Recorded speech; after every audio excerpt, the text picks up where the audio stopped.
Welcome back to another episode of the Daily Pursuit podcast. I am joined today by Coach Amy, who is one of our coaches at Functional Health Club, one of my facilities out in Port Coquitlam. And in today's episode, we have no idea what actually we're going to talk about. That's the best. I put her on the spot and was just like, come do an episode with me. I need to film some content. I need to get some more episodes up, get some stuff recorded, so I forced her to come sit down and have a chat.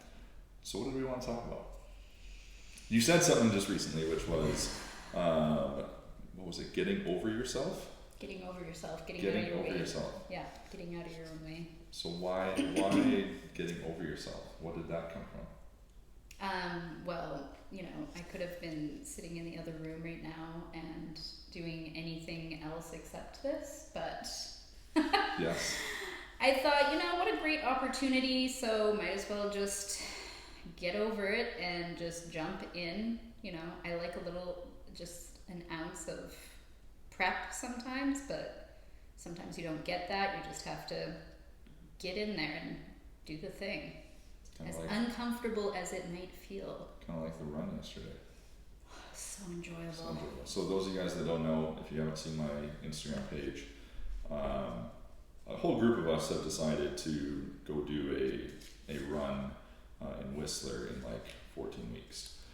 And I've been putting off the training for it.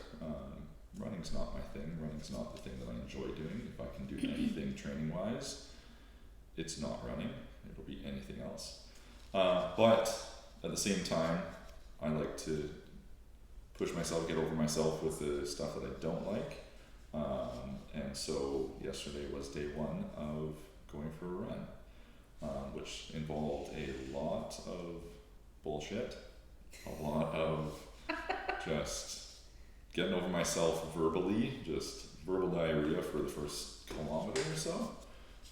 15 minutes? 15 minutes, the first 15 minutes. The first half of the run. The first 15 minutes, and then I finally got all that out and got into a groove, I think, sort of. It just got quiet. Got quiet and focused, and just, it was a turning point, an obvious flip had switched. Right. It was good. There was no enjoying the scenery or anything. I was enjoying everything about that run. It was great. Yes. Well, when did you start running? When was the first time you ran? Well, that's a weird question. I did track and field in high school, but people would ask me all the time, "Oh, are you a runner?" And I'd laugh and I'd say, "No, I am a sprinter." Right. So that was my thing. Running for me came about because I don't know, I always kind of wanted to be able to do distance running and such, but it was extremely uncomfortable for my body, but I recognized that was more of a mental block for me. I got in a car accident. I got sideswiped by a semi-truck, so no more weightlifting, no biking. I had the option of run or swim. I'm not a swimmer. I'm definitely not a swimmer. So just got into running, decided to run, and kind of got into the groove of that. At some point along the line, I just decided to join a run club and did a run clinic and did a half marathon, and just kind of continued to fall into the next step. So lots of just getting over it, and I don't want to run every time I'm going for a run. But you gotta get over it. You just gotta put one foot after the other, and all of a sudden you've run the distance. It's happened. That's true. So why not swimming? If I'm getting over the running thing, I'm a terrible swimmer too. Yeah. I have a goal to complete a Ironman, and it's 3.8K, I think, for the swim. And there's every ounce of me that is not looking forward to that. Yeah. Well, I shouldn't say every ounce. There is a part of me that's I'm looking forward to the challenge of that, the competitive side of me. But there's also just the I don't swim very well. I'm a water plow. I don't. Yeah. I'm not flowy. I'm not a Michael Phelps adults in the water by any stretch of the word. So why not swimming for you? Oh, that's like a big can. Okay, like I've never, as a child, I never had swimming lessons. Kind of just, go in the water, figure it out. I did. Super safe. Yeah. So to that note, I got over myself in my early 20s, and I, recruited someone I knew to give me swimming lessons. I had private one-on-one adult swimming lessons. That's awesome. And now I can front crawl, I can do the butterfly, I can do the things. I actually like swimming now. It's just not... It's not what you would choose to do. Yeah, there's a big time component to it. What's the difference with that and running? The chlorine, Well, yeah. It's true. It is nice though. I do like to swim. I wouldn't say I won't do swimming for exercise. I will swim. Mm-hmm. Much more enjoyable with flippers though, and a kickboard. Like I could do an hour like that. That's fun. That sounds fine. Yeah. Something to keep me afloat and Learn. propel me. Learn. Absolutely. Yeah. I don't know about learn, just keep me afloat. I think there's a learning. There's a learning There's need just in a keeping there. me afloat part. But open water. Fear for me. There's a thing there. I'm a little bit afraid There's of a thing water. there. Like, I'm not afraid of water. I'm afraid of what's in the water. Or Which is- what I don't know.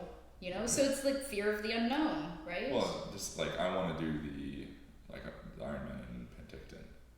Ogopogo's gonna But get you. it's the Ogopogo for me. Don't Never know if know. that dude or that little Monster. little monster, monster. big monster is lurking around there. So Well, that's the thing. There's always a monster lurking. it's always something. So you gotta just Get over it. know it's there. Get out of your own way and just And go. just Swim get out faster there. than it's like The other run people. faster than if you're getting chased by a bear. Yeah, You just gotta run faster than the person, absolutely. other person beside you. So just swim faster, sacrifice, save yourself. Oh gosh. Yeah. But I mean, okay, so to that note, Yeah. I've had a couple near misses with swimming, so Yeah, you've told me about those. yeah, Yeah. I've You've had some kind of- experiences with swimming that had some nudged slightly you away from it. slightly scary, Yeah. so just I don't know, I've gotten over it though. So what did you do to get over the fear of it? Or the hesitancy, not even necessarily maybe fear, but for context of the original statement we made, which was how to get over yourself and Yeah. do the thing. Sometimes it's fear, sometimes it's just hesitancy, sometimes it's lack of confidence, sometimes it's uncertainty of outcomes, right? What is the driver when you are in a situation that you have that uncertainty, that fear, that hesitancy, whatever? Impulse.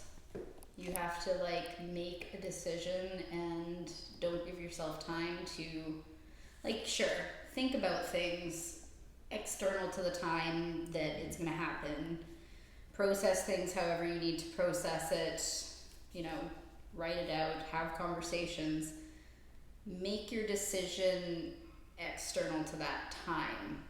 And then when those moments come up, as much as you're not going to want to do the thing, if you've already made a choice, especially if it's a someday, someday I'd like to blah blah blah. Yeah. Someday I'd like to do a podcast with Morgan. Oh look, the opportunity came. Right. Was I in the perfect mindset, scripted, everything laid out and ready? No, but at some point I made that decision. The opportunity came. Impulse, just do it. You can come up with a million reasons why not to do something, but if you're gonna do stuff, there's usually an intention. You've planted a seed. So if there's the thought about doing something, then there's already a seed that's planted for the desire to do it. Otherwise you wouldn't have the thought. Exactly. It's just after the thought there has to come a belief, or there is a belief that it could happen, and there's a thought that it could happen, and then you have to idea of like chaotic action. Yeah. It's not a perfect process to get over yourself and do the thing. 100%. It's a chaotic action of you're gonna do the thing, and then like I put you just come sit talk. What are we talking about? I don't know. We're gonna talk about something. And frankly, like it's funny because the idea of chaotic action, even these things like are always so buttoned up in the sense of like before the camera came on, I'm like, okay, I'm gonna do an intro and blah blah blah. And so there's like a structure to it.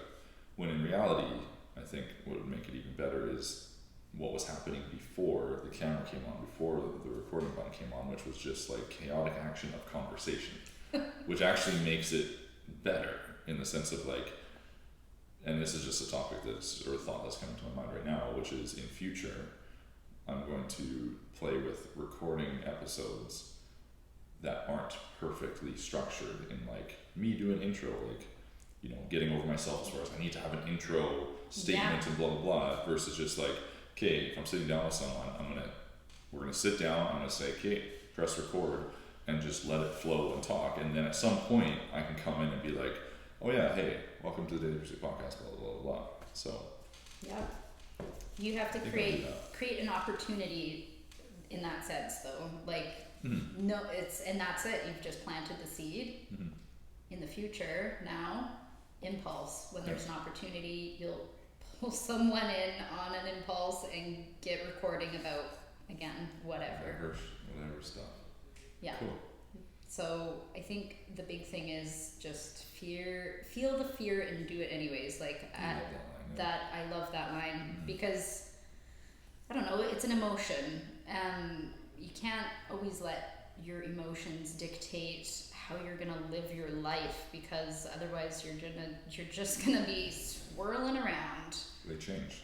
Yeah, They change too quickly. Yeah, a direction is like, I think humans like to have a direction, right? We kind of want to be put into these boxes in a sense that we have control, at least, right? If we know the walls, we know the door and the window, and it's safe, we're safe and we have this security. But, you know, if you go outside, there's a whole other world about, you know, opportunities. So if you're just limiting yourself to a structure, a formula, you're not gonna have opportunity to create, have new experiences, have new thoughts. Just sitting here talking about this stuff, it's like, right, I remember these thoughts that I've had. These are things I believe. Was I thinking about any of this before doing it? No. But I impulse, like take action. Well, that's why I even started the podcast originally, was I have these thoughts, I have these ideas in my head, and it was like, okay, I want a way to just speak them out, because I'm a verbal guy. I like to talk, I don't like to write. And so it's like, how do I just verbalize and speak out topics and ideas in my head to let myself hear it and learn it and understand it and experience it. And so doing the podcast was kind of that idea of just like, do the thing, right? Put myself in a scenario that's uncomfortable, but it's that sort of, I had the thought of doing it, I want to take the action on it, it's not a perfect action. Like episode 1 of my podcast compared to now is immensely different in its execution and in my confidence with it. But it was just sort of that, like, I know that there's a desire to do the thing, and doing that action kind of allows further expansion of thought, right?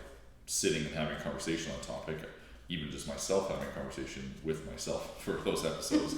I did a lot of solo episodes talking to myself, but I finished those and I'm like, oh, I could expand on that more so, or oh, I have another thought. Yeah. And like my brain is always in 14 different places at the same time, and so it's like as I'm talking, I'll start thinking about something else and lose track of what I'm actually talking about, which I always feel like, oh crap, like it's not a clean episode that way, but it allows for that expansion versus like staying boxed in to the thing. When you don't take action on something, no matter if, I think what I guess the point being is, we often get stuck in the idea of taking the action needs to be a perfect outcome. Right time, right place, Yeah. right energy. Like that structure know the needs to be, things. and that structure needs to be perfect and structured, and then that the execution of the thing needs to result in it being done to a whatever level you want to label it. Yeah. And we put these outcomes process on, it needs to be perfect, it needs to be done so well, and that's just so unrealistic, because never is it a perfect scenario, but you'll get far more out of it by taking the action, not worrying about, is this going to be the perfect recording, is it going to be the perfect whatever, right? Yeah. Like going out for the run yesterday, is it going to be the perfect run that I'm like stoked about how was it the all perfect went? run. It was so perfect. It was hilarious, but It was it's great. just like the action of it, you know, I look at it and go like, there's certain parts that frustrate me about it, there's certain parts that I was like, come on, like, you know, why is this sucking so bad here and whatnot, and like the judgment of self. Yeah. But at the end of the game, at the end of the thing, is like, now I have this momentum already starting to build. Right. Right? There's already a feeling of like, okay, I can improve on that thing, I can, you know, that felt good actually, and I'm surprised by this, and I think that's what really is so important for people to lean into and to feel, right? When I do these episodes, it's like, every time it's like, that went well, that was kind of I'm not happy with that kind of sucked, okay, right? I'm happy with the overall thing, or I'm not as happy with that episode recording, whatever the thing is. But the experience of doing it has taught me so much, versus not taking the action because I'm worried about, or I'm too much like, if it's not perfect, if there's noise in the background that just screws it all up, like I can't do it right now because there's this, or I can't do it right now because of that, right? Yeah. I think you've brought up like overall a really interesting topic, which is about being vulnerable. So like being okay with being vulnerable, being That's okay. a whole other Yeah, I know. But so on that note here, it's like being okay with it not being perfect. Like we want to have control, we want things to be just right. And if they're not, like, what does that mean about me? And it means nothing. It means like except growth and like again opportunity. So being okay to be vulnerable with whatever the outcome is going to be, and just, you know, trust the process. If you don't put yourself out there like that, though, you're stuck at stage one. After you do those things, like you said, there's always an opportunity to go a different direction, do it better, something that you like, something you didn't even think you would like. But if you're not willing to get uncomfortable like that, you're not gonna figure that stuff out. You have to learn things, certain things, by just doing it. Feel the fear and do it anyways. Get vulnerable, and if there's like a tiny inkling in you that you want to do something, you know, tap into that. Think about it. Write it out. Maybe you don't have to do it right away, but the more energy you give to that, when that opportunity does show up, you're going to be more likely to just get in there and do it. Yeah. I love it. Yeah. Awesome. I think that's a good spot to end. Super We will awesome. talk on another episode on vulnerability, though. We'll dig into that. That'll be a good It's a one. big topic. That is a big topic. Big so topic. We'll set aside some time to do that. All right. Awesome. Thanks so much for jumping in on this. Thanks for the invite. Level up.